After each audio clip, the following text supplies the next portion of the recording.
Hi everyone, Comic Book Reviewer here, this time doing a review on issue 2 of Untold Tales of Spider-Man.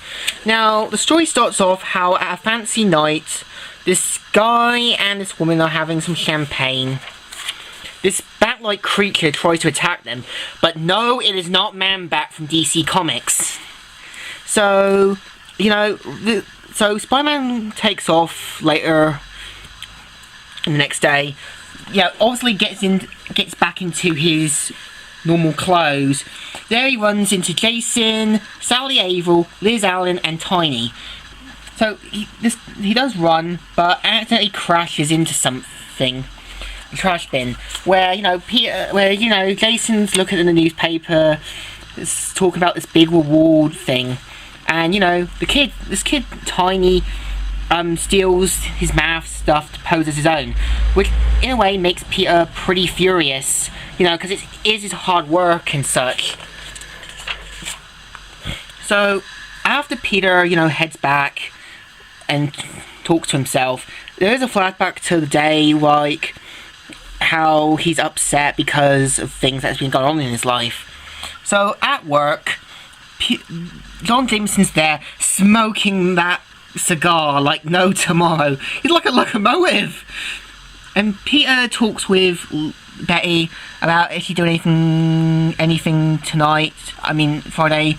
And she says, yes, Peter. And so she asks where the shots are, but he doesn't explain to Jameson where they are. So he says to Betty he'll catch her later.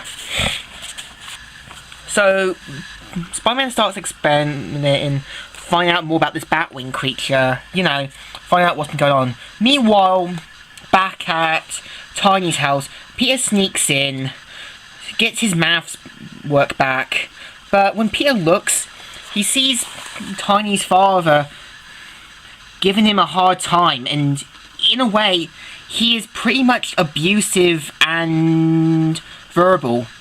If you think about it, almost every one of Peter Parker's friends' life either had a neglectful brother, a father who's abusive. So Peter has one crazy life. So he heads out, but feels bad for Tiny, because he realizes that he's acted this way because he's had a bad relationship with his father. So meanwhile at the party, Spider-Man investigates. One of them sees him, and then Batwing shows up. And no, it is not Man-Bat from DC Comics. So they start firing, but Spider-Man takes him down, saying, "Are you crazy? We don't know what it is." So, he does make a point, because he doesn't know what it is. But the guy, Randolph, gives him a hard time. Peter takes off.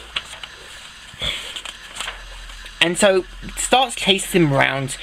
And ends up, chasing him through, lands down on the bat creature, takes him down, but it's revealed that he's actually a kid, and explains his diary that when he was a kid, him and his father were exploring, and they fell into a cave, which him ended up drinking some of the contaminated water, which turned him into a bat-like creature, and he realizes he's just a confused, scared kid.